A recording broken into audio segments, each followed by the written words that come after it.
Almost all the great religions of the world are in some way associated with a drink. Judaism and Christianity with wine, Islam with coffee, Hinduism with the milk of sacred cows, Buddhism with tea. And in one way or another, these sacred drinks are used for sacramental purposes.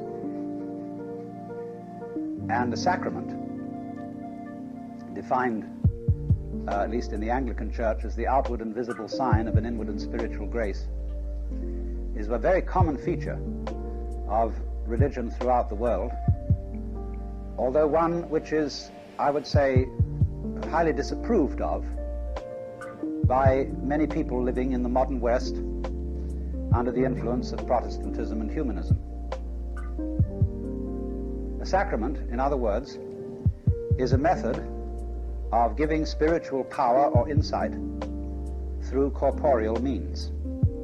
As, for example, in the sacrament of baptism, Orthodox Christians believe that through the pouring on of water, a physical substance, a person may be in some way united with the power or the grace of God, or that the right formula said by the right person over bread and wine may transform them veritably into the body and blood of Christ, so that whoever partakes of them on the principle that you are what you eat becomes transformed into Christ. Behind the more obvious drinks or sacramental liquids associated with the various religions, there are some religions which employ more potent substances. And so one associates Islam and the whole Arabian culture with the use of hashish. And no one can doubt, who knows anything about the effects of this substance, that the people who painted Persian miniatures and who designed the great arabesques of Islamic civilization, no one can doubt that those people had had the sort of vision which comes through participation in hashish. Likewise, the earliest Vedic texts of India mention something called soma, and nobody really knows what soma was.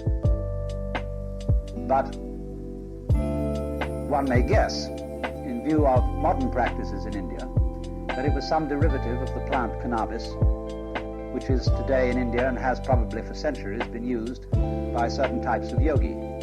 For example, the Shiva worshippers use it very widely in the form that is called bhang, which is a drink, or ganja, which is smoked. In China, there was for a long time in the Taoist school of philosophy a quest for the elixir of life. And this was associated with Taoist alchemy. And when you read alchemical texts, you must realize that they are always veiled.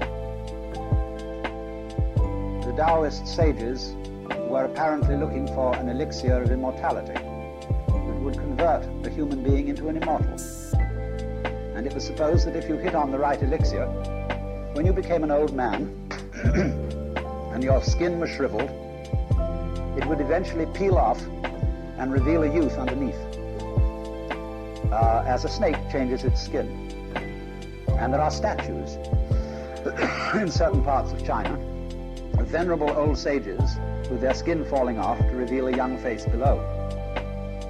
Many sages, and indeed even emperors, died from drinking concoctions that purported to be the elixir of life. One of the ingredients of the elixir was always tea, and of course tea as drunk in Buddhist circles is not the tea that you ordinarily drink. The real ceremonial tea of the Far East is not steeped tea leaves, but tea ground, green tea, ground to a very fine powder. And this has hot water poured over it, and then with a whisk it is stirred up into a thick mixture. And drinking a few cups of this puts you in a state of extraordinary wakefulness, and therefore has long been used by Buddhist monks for purposes of meditation. It has a mild psychedelic or consciousness expanding effect. The Tibetans, likewise, brew an incredibly thick tea, which they mix with yak butter. And to us it is an appalling concoction, but to them very soothing and comforting, and also wakeful. And as you know, throughout the Amerindian cultures, religion is very greatly centered around divine plants. The use of the peyote cactus, the use of yage, of mushrooms such as psilocybe mexicana, the convolvulus type flower, ololuqui, the use of its seeds, and a very considerable number of other plants which have been catalogued by Professor Schultes of Harvard. Even seaweeds, all sorts of funny things, are considered divine plants, and the mushroom, psilocybe mexicana, is known, of course, as teocanatl among the Indians, a word which means the flesh of God. To an enormous degree, then, throughout the world, there has been the use, going back as far as we can find any record, of some sort of plant, either chewed or distilled or boiled or whatever, which transformed consciousness and was alleged to give mankind the vision of divine things. And therefore it was, in the precise definition of the term, a sacramental plant. Now then, the objection to this is very strong in the modern West. And there indeed have always been people who found that this kind of practice was to be deplored. And I want to, in a moment, to go into the reasons why. But it must be said in the modern West that the use of any material aid to spiritual insight or development is always looked upon with disfavor because it is described as a crutch. And our type of culture feels happier if it doesn't use a crutch. In other words, if you do it yourself. Somehow or other, the use of a crutch, or as people call it with that question-begging word, a drug, seems to be something which is a sign of weakness. If you're a real gutsy fellow, and if you're going to get this thing in a manner which is natural, legitimate, and a manner in which it will really stay with you, you ought to work at it by your own efforts. And you will find this extremely exemplified in, say, Christian Science, where they don't want to use even ordinary medicine for physical health, even though every Christian Scientist is dependent upon daily food, both vegetable and meats, and eats them quite gaily without any feeling of guilt, whereas actually he ought to realize that if he had sufficient faith, he would be able to live even without air. I suppose air is a crutch on which we depend, and earth is a lamentable ball on which we have to stand in order to hold ourselves up. But if you explore deeply into the doctrines and the history of almost all religions whatsoever, you will find that there is simply no do-it-yourself way. Invariably, whatever path and whatever method is followed, there comes a point in which the efforts of one's own will or of one's own ego have to be abandoned. You know perhaps that in Buddhism there are two schools which are respectively called Jiriki and Tariki in Japanese. Jiriki means one's own power, Tariki means another's power. And most forms of Buddhism are classified as Jiriki on the principle of the Buddha's final words to his disciples: "Be ye lamps unto yourselves, be you a refuge unto yourselves, take to yourselves no other refuge. Work out your own deliverance with diligence."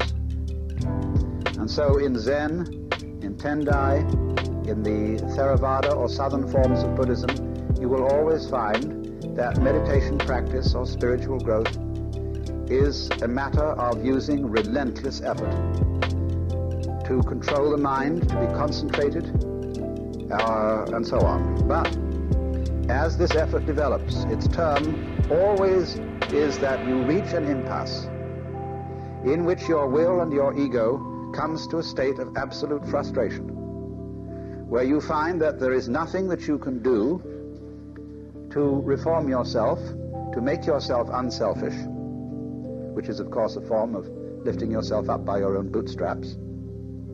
That not only is there nothing that you can do, there is also nothing that you cannot do. In other words, your energy will be as phony as your relaxation. And at this point in the process of yoga or meditation or whatever it is, there must transpire a state of surrender, of total giving up. And it is precisely at this moment that the transformation of consciousness, which all these various religions are after, can come about. Because in one way or another, all of the religions, without any question so far as I can see, all of the, I would say, the great religions of the world, we might exclude a few weird cults, but all of them are concerned with achieving a state of consciousness which is no longer egocentric. Furthermore, a state of consciousness in which we see through a trick which, during the egocentric state, we always play on ourselves. And that trick is that we become unable to be aware of the relativity of opposites. Black and white, light and darkness, good and evil, pleasure and pain, life and death. All these things, or say oneself and the external world, well, the self and the other, all these things in the egocentric state of consciousness seem to be separated, opposed to each other. Whereas the most elementary logic should tell us that they necessarily go together. In other words, if you are a superior person in any way, morally, intellectually, physically, you have no means of knowing that you're a superior person except through the presence of relatively inferior people. And were they to disappear, you would be in limbo and you wouldn't know where you were at all. The higher always depends on the lower, in the same way as the flower of the plant depends on the soil, the rose upon the manure. And so too the subjective, the self, goes along with the objective, what the self knows, in an inseparable union. But we have managed to screen this out of our normal consciousness and to conduct our lives as if we could make white exist without black, and light without darkness, and pleasure without pain. But when the egocentric state is surpassed, it is seen that these things all go together. And the curious consequence of this is not that the world is felt to be a mere balance between opposed forces, not a simple compromise, but somehow it becomes obvious when you see the unity of all opposites that the world is transformed into a thing of glory. It's very difficult to explain that logically, but it simply is so with reference to this different kind of consciousness. In other words, what happens is this, that everything that you tried formerly to exclude and to deny and to overcome is seen to be part of a harmonious construction, so that the whole world is seen as profoundly harmonious. That everything in it is as it should be. And this is so difficult to explain to people who don't see it, that very many people who have this kind of experience remain tongue-tied. Not only is it difficult to explain to ordinary people, but it's very shocking to ordinary people, because it seems to undermine all the game rules and all the moral rules of the social order, and to be saying that it's the evil things and bad things are perfectly all right because they are actually in a secret harmony with the good. And if you understand that superficially, and you are not a very intelligent person or a very sensitive person, you might indeed run amok and justify any kind of conduct whatsoever on the grounds that it's all part of a universal harmony. And this, of course, is why there has, through all the centuries, been a kind of esotericism, a kind of secrecy attached to these deep matters, both to the state of consciousness itself and to the various means of bringing it about, whether those means be sacramental or whether they be some form of meditation, prayer, or other type of spiritual discipline. In both cases, let me remind you, in both cases, there has always been a certain secrecy about it. Or rather, these things have not been taught to people or given to people who were inadequately prepared. And this is a grave, grave problem in the modern world, because we are today living in a world where there are very few secrets. That is to say, scientific knowledge of any kind is of necessity public knowledge, at least public among scientists. There are types of scientific knowledge, of course, which lay people simply cannot understand, because the language in which this knowledge is expressed, say, for example, mathematical language, has to be learned and is difficult to master. And so many popularizations of scientific ideas are at the same time partial falsifications, because these ideas cannot be said in English or French or German, or even though they can be said in algebra. So in a way, all knowledge guards itself, because to understand it, you have to follow, to some extent, the path which was followed by the people who discovered it. But nevertheless, as a result of scientific technology in the modern world, an enormous number of things, very dangerous things, are made available to fools.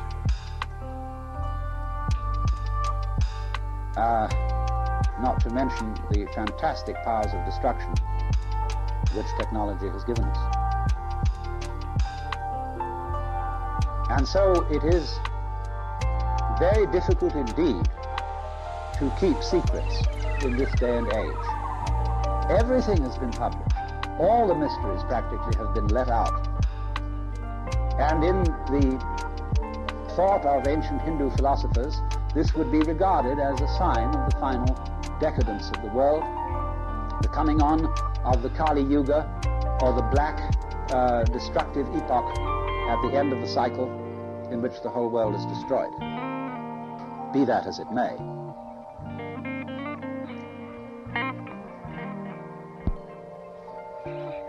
So I would start out by saying, then, that even among those religious or spiritual disciplines which follow along the lines of an extreme exertion of the will, those jiriki or self-power disciplines eventually come to a point which is the same as the tariki, that is to say, those that rely on a power outside the individual will, beyond or deeper than the personal ego. They come to the same place. Of course, really, the difference between the two schools depends upon the definition of oneself. If you start out by defining yourself as your ego, then what is other than you, or a greater power than you, will seem to be different from you. But if you start out by defining yourself as something more than your ego, then the power which transforms you will still be your own. For example, most people define their hearts as something other than themselves. We say, I have a heart, rather than I am a heart. The heart is an engine, for most of us, which supports the existence of the ego. And somehow we have it. It's an engine that goes on in us, like the engine in our car, which if you're not a mechanic, you don't really understand, you just use it. And so if you think of your heart as other than you, it is something that mysteriously happens inside you, beyond your control. But on the other hand, if you regard your heart as very much you, as the center of your physical being, then you will be accustomed to think when you beat your heart that you are doing it. So for people who come in the Judeo-Christian tradition, they're inclined to feel that their heart is not themselves. The psalmist says, behold, I am fearfully and wonderfully made. He looks at his own body and is astounded, and says, since I don't understand it, it must be the work of a God who is other than myself. On the other hand, when a Hindu defines himself, he doesn't define himself merely in terms of those types of behavior which are voluntary. He defines himself also in terms of involuntary behavior. And so his heart seems as much himself as anything can be. So it's really a matter of semantics as to what is self and what is other within you. Depends where you draw the line. But it seems to me unquestionable that in all spiritual traditions whatsoever, there comes a point at which the personal ego, the individual will, reaches a limit by one means or another, and where it is transformed by something that is not willed but seems to happen spontaneously. The Christians call it grace. The Hindus call it prasad. The Buddhists call it bodhi, illumination.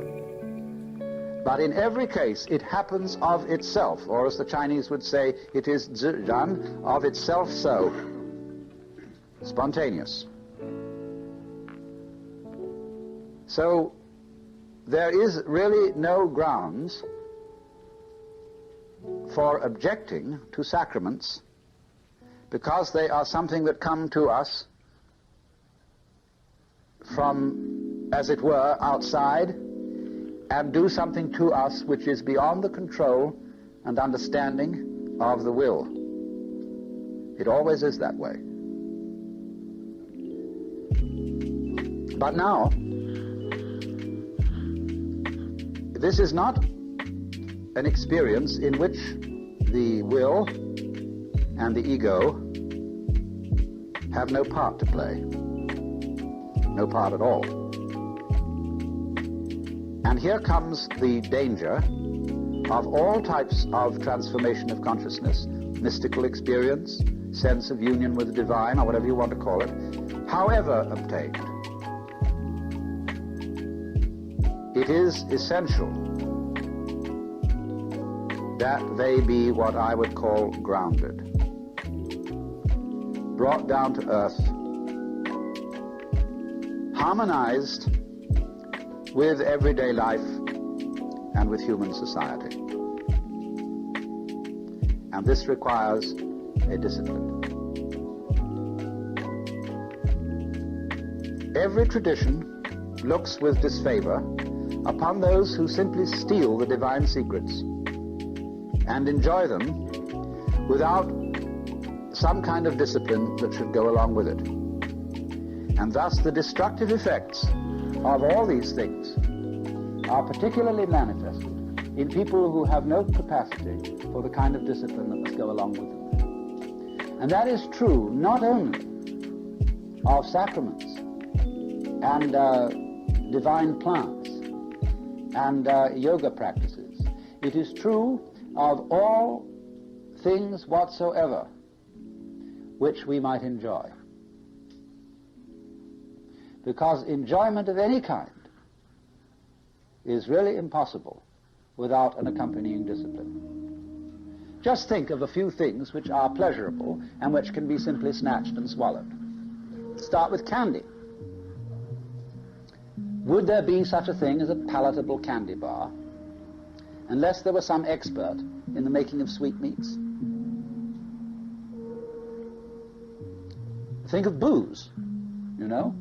It isn't just alcohol that one throws down, that is to say, if you want to have any lining left to your stomach, but skillfully prepared wines and liquors, requiring, based on a long tradition of the vintner's art, which is a discipline. Consider roaring along in a fast car.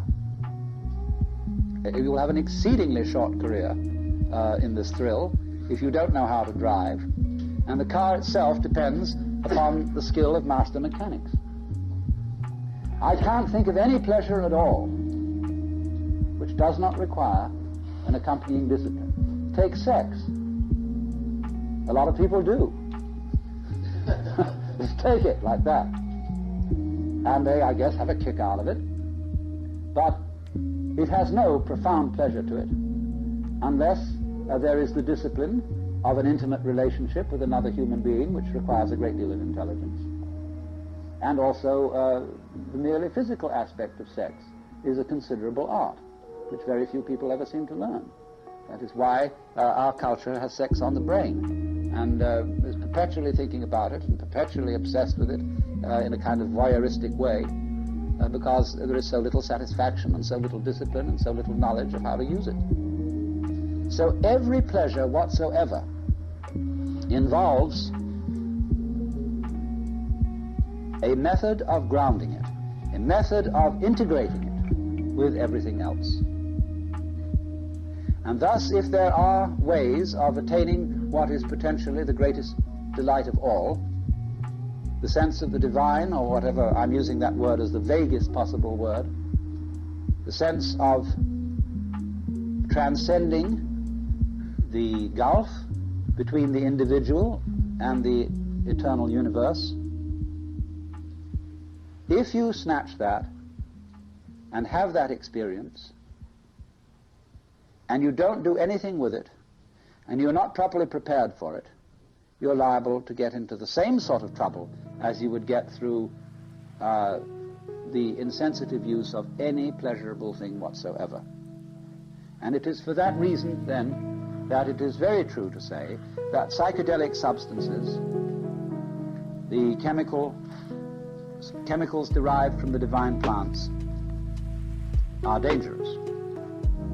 There is no question about it. And especially those like LSD, which produce their effects as a result of taking an extremely small quantity. You know, if you want to get drunk on beer, you have to put down quite a bit of it. And there is a limit, you know, to how much beer one can swallow in an evening. It's a pure bulk. But you don't run into that kind of limit with far more potent substances which don't involve any difficulty in eating. You see, with the way the Indians take peyote cactus, it's pretty difficult to put down. It's nauseating, even though they get used to it, but even so, to chew all that stuff. And so there is a limit set that way. But in these highly refined elixirs, there isn't that kind of limit. And our culture is full of plain, downright goofy people who will try anything and don't know anything about it. And at the present state of affairs in the United States, the whole matter of psychedelic substances is in a state of inane confusion which beggars description. So let me say, first of all, a little bit about the nature of these things. They're called drugs, but this is obviously a word which is unclear. There is no definite, clear line that can be drawn between a drug and something used for food, say like vitamins. A group of physicians and a group of lawyers got together not so long ago to see if they could arrive together at a legal definition of addiction. That is to say, dependence upon some chemical. And they kept finding that whenever they thought they were right on the definition and they'd really got somewhere, that their definition also applied to dependence upon a foodstuff. This is a very, very difficult thing to define. Now, as between various types of chemicals that do produce changes in consciousness, there are wide differences. All of them could be said to be addicting in perhaps a psychological sense. That is to say, supposing you belong to an in-group where taking LSD is de rigueur, is the thing to do, and everybody compares notes as to how often and how much, and engage in a kind of one-upmanship with each other as to how often they've been on a trip. Well, this is asinine because you're following this practice simply to be one of the boys, or girls as the case may be, and to remain in an in-group, when you should, if you had disciplined yourself in the use of consciousness transformation, you should have soon come to see the folly of belonging to an in-group. So in that sense, some of these things could be said to be addicting. Others are addicting in a much more physical sense. The opiates, for example, have very difficult withdrawal symptoms if one doesn't use them constantly. But this addicting factor is not characteristic of all substances used for this purpose.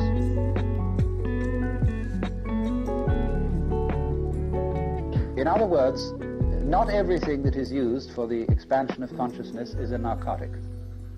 This, of course, is, I'm going over things that to some of you are elementary. The word narcotic means sleep-inducing. And that which makes one soporific, which dulls or dims the senses. So, of course, alcohol is a narcotic in sufficient quantity. Opium, likewise, is a narcotic, is used for dulling the sense of pain. Morphine is a narcotic, in the strictest sense of the word. But substances such as mescaline, which is the derivative of peyote, or a chemical synthesis of the same thing that is in peyote, is not a narcotic. LSD is not a narcotic, psilocybin is not a narcotic from the mushroom, and cannabis is not a narcotic. Because these substances tend to do something very different from producing sleep. They tend instead to produce a peculiar kind of wakefulness, a sharpening rather than a dimming of consciousness.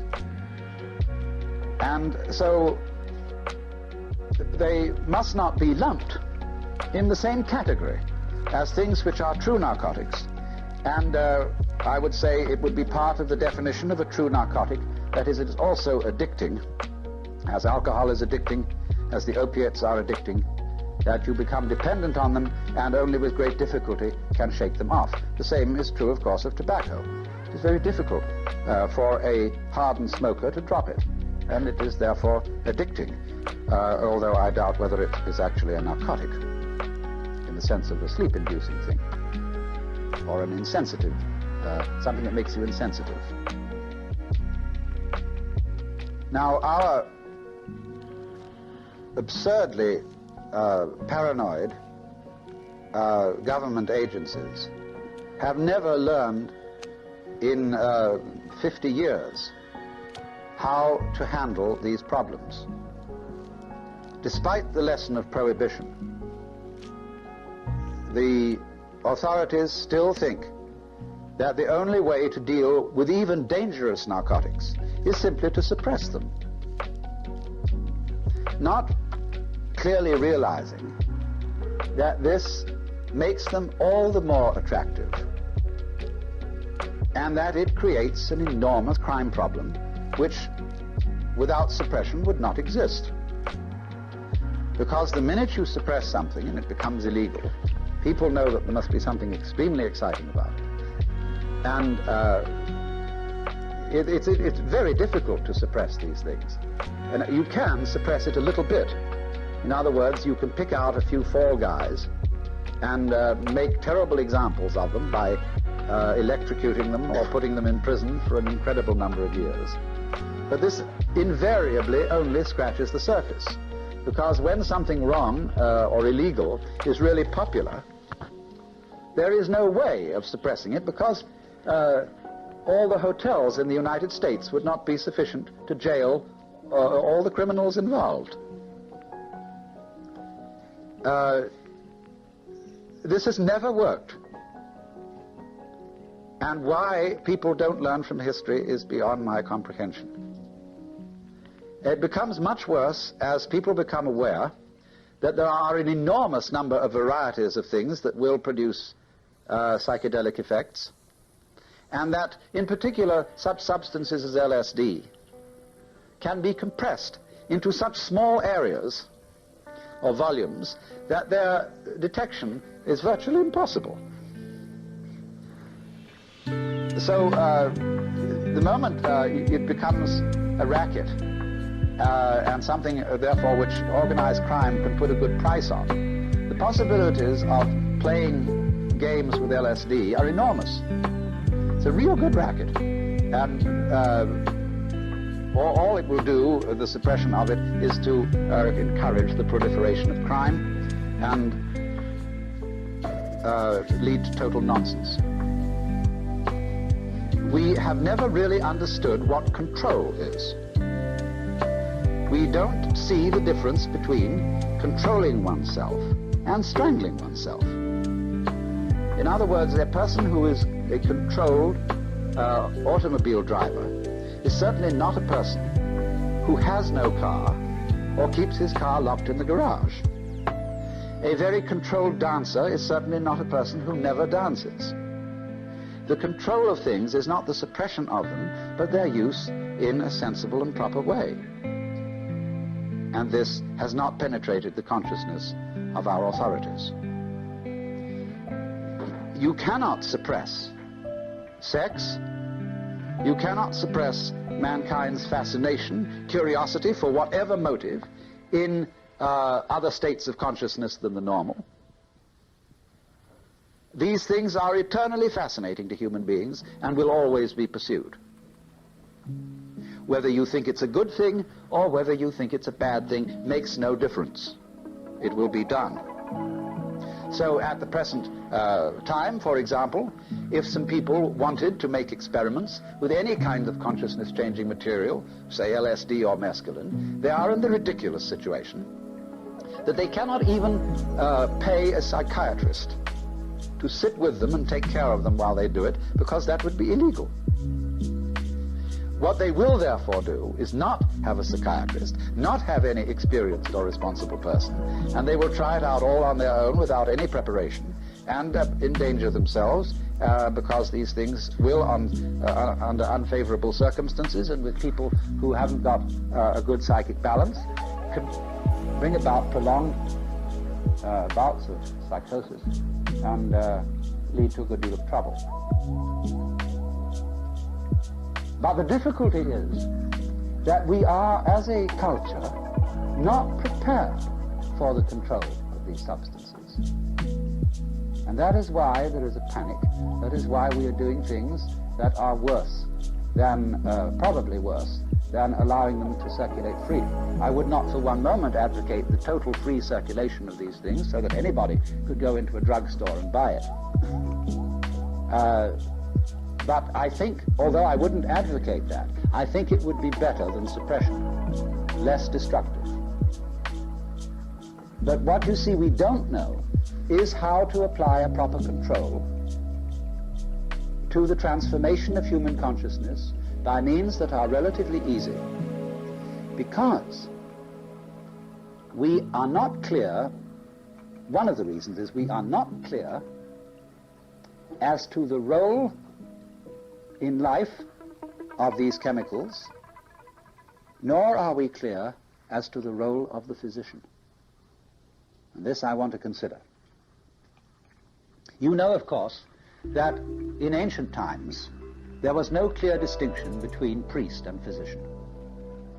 An individual might be primarily a priest and secondarily a physician. But in course of time, the function of priest and the function of physician began to separate. And with the advent of scientific medicine, because the development of the sciences was always opposed by the church, therefore priests tended not to practice scientific medicine. And the practitioners of scientific medicine being other than priests, the religious and the medical professions separated. And in the development of medicine in the West, the deep concern of a physician was to preserve people from death.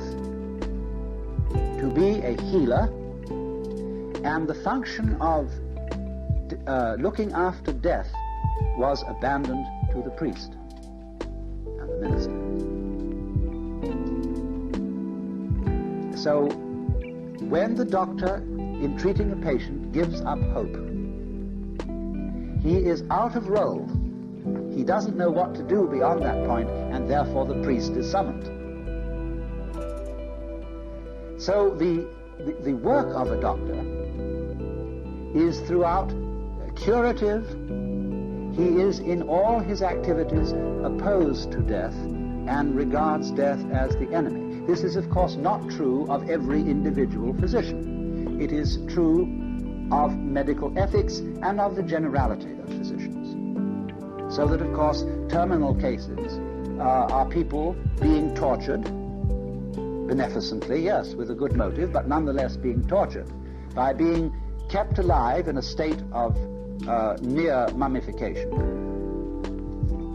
Because while there is life, there is hope, and in the next few days there might be some amazing medical discovery which would cure them, and it would have been a shame to let them die and not reap its benefits. Yes, there always might be. So if this fact that the physician is in general out of role and does not know what to do in the face of death has a very important connection with another aspect of the physician's trade, that he does not know what to do with chemicals or drugs which do not have the function of healing a physical disease. In a way, all consciousness-expanding drugs have something to do with death. Why? Because all spiritual disciplines are, as Jung pointed out, preparations for death.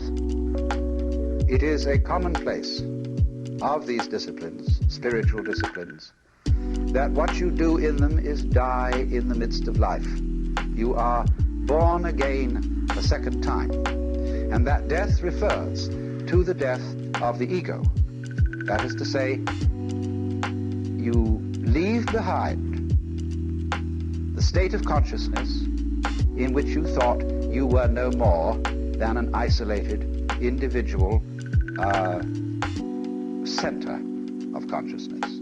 That drops back, and so in that sense you've died. And spiritual disciplines very often involve, as an aid to that, the contemplation of death. We think it's rather ghoulish nowadays, but monks used to keep skulls on their desks. Buddhists meditate in graveyards. Hindu yogis meditate beside the burning guts on the banks of the Ganges, where they are always confronted with death, knowing this is going to happen to me. Gurdjieff once said that if anything would possibly save mankind from its idiocy, it would be the clearest possible recognition by every individual that he and all others around him are most certainly going to die. Because this, when it becomes something perfectly clear to you, surprisingly becomes a source of intense joy and vitality, because when you have accepted your own death in the midst of life, it means that you've let go of yourself, and you are therefore free. You are not any longer plagued by worry and anxiety. You know that you're done for anyhow. So there's no need constantly to fight to protect yourself, because what's the point? And it isn't just, you see, that people spend all their time really doing something to protect themselves, like, say, taking out an insurance policy or seeing that they eat properly. It's what we do that doesn't issue in any action at all. The constant inner worry, which leads to no action except more worry. And that is what is given up, you see, by a person who really knows that he's dead. So do you see that transcending yourself, going on beyond your ego, is the great preparation for death? Now then, you see, we come back to the medical profession. If this profession takes the side of the ego against death, opposes death, regards death as the supreme evil, then the doctor really is out of role at the bedside of a dying patient. And he also is out of role when it comes to the handling of drugs that are not designed to heal death-bringing sicknesses as we ordinarily understand them. But what happens? What happens? Actually, very few people take priests seriously.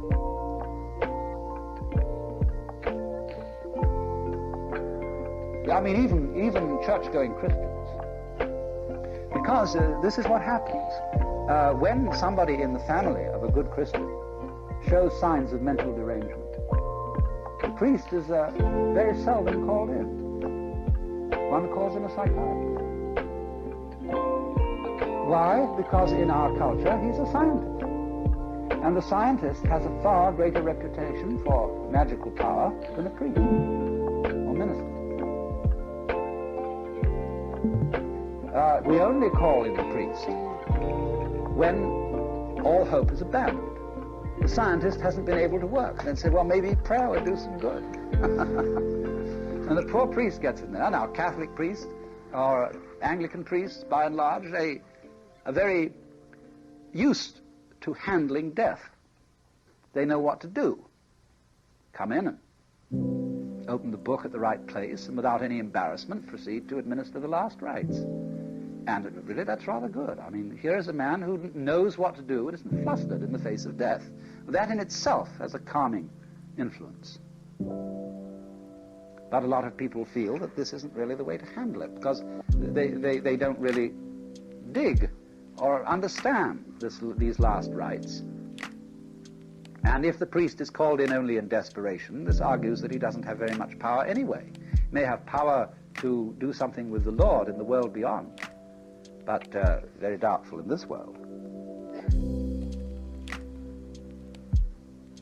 So under such circumstances, both the priest and the physician, and I'm referring, of course, to the priest as he is found in the United States or in Europe in the present day, they need to take another look at death. And to bring out the all-important fact that life without death has no value. Death, as Norman Brown pointed out in his book Life Against Death, death is what confers individuality upon us.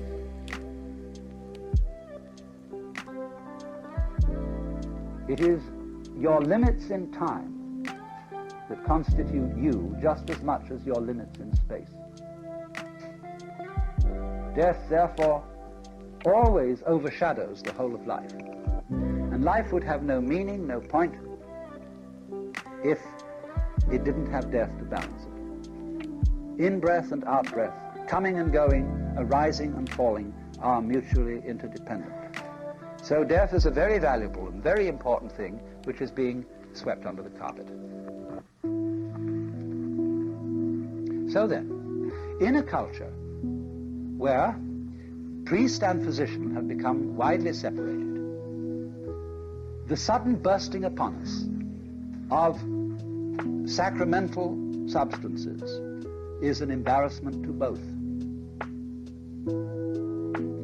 It is embarrassing, first of all, to the priest, for many reasons. Because supposing we were to say, psychedelic substances are not the province of physicians and psychiatrists, they're the province of the clergy. Everybody would throw up their hands and say, but these people have had no scientific training. They don't know anything about neurology. They don't know anything about the subtle effects of these things on the human organism. How could they be responsible? And alas, it's true. The clergy have not had training in neurology. And so much the worse for them. On the other hand, the psychiatrists, with very few exceptions, and the neurologists have no training in theology. And most of them, when they talk about theology, they reveal their abysmal ignorance of the whole matter. So the thing absolutely falls bang between two stools, and there is no class of people, although there are individuals, there is no accepted, there is no recognized class of people who might be called, for example, theobotanists or theoneurologists. And we very much need the development of such a profession. And until we have it, we will be in a difficult situation as to how to deal with drugs, if you will, or chemicals that do not seem to have as their primary use the healing of a physical disease. But there is a sense in which these substances are medicine rather than diet. What is the difference between a medicine and a diet? A medicine is something you need when something is wrong, when something is out of order. A diet is what you live on permanently. Of course, corrections in diet can have a medicinal effect. But surely, there is a very true sense in which we can say that our world, based on the ordinary egocentric consciousness, is very seriously sick, psychically sick. I'm not going to, everybody knows why. We can see it all around us, that we are stark, staring, raving mad, and are busy preparing to destroy ourselves. And that is a sickness which needs some kind of remedy, and maybe even a desperate remedy. The use of things that would lift us out of the egocentric situation could therefore be considered medical, as healing for a social disorder. But again, I would say that they, used in that way, should be used as medicine in the sense that they don't become diet. Because in my experience, and of course in this matter everybody speaks for themselves, but say I consider just myself alone, I wouldn't feel very put out if, say, LSD were to vanish from the earth tomorrow. Because I have discovered that this is not the sort of thing you sort of take every so often, like you go to church, or if you do, but it's something that you can take several times in a gradually diminishing quantity, and then you've had it. Beyond that, it's up to you to integrate your vision with everyday life and with all the various kinds of knowledge. Enough is enough. But there are other people who seem to think that the great thing to do is to start out with a little and then keep on going, making it bigger and bigger and bigger, as if they were looking for something that should lie at the end of the line. And then it becomes a diet. Now, that is indeed getting hooked on medicine. And doctors don't like to hook you on medicine, and very rightly, because the ideal of a good doctor is to get rid of you as a patient. He doesn't want chronic patients, poor people always hanging on to him, always rushing for help. He wants to set you back on your own feet. And that is an excellent principle. This is where the doctor really has something to say to the priest, because priests tend, by and large, to want to hook you. In other words, to keep you coming to church, so that you will pay your dues and the church will prosper. So the more people they can get hooked on religion, the merrier. Now, priests in this way ought to learn from the doctors and try and get rid of people by telling them their gospel or whatever it is they have to say and say, now you've had it, go away. Because you see, if you do that, you will create a vacuum, and it will always be filled. Just as when the faster a doctor can get people out of his office, they go around and tell everybody, this man cured me, I didn't have to go back to it. So more people will be coming in. There are always plenty and plenty of people, never come to an end. So, in a way, the religious man ought to handle a huge turnover of people, coming through and going away, coming through and going away. Then he's really working. But he should not get them hooked on the medicine. Indeed, there is a famous Latin phrase, crux medicina mundi, the cross, the medicine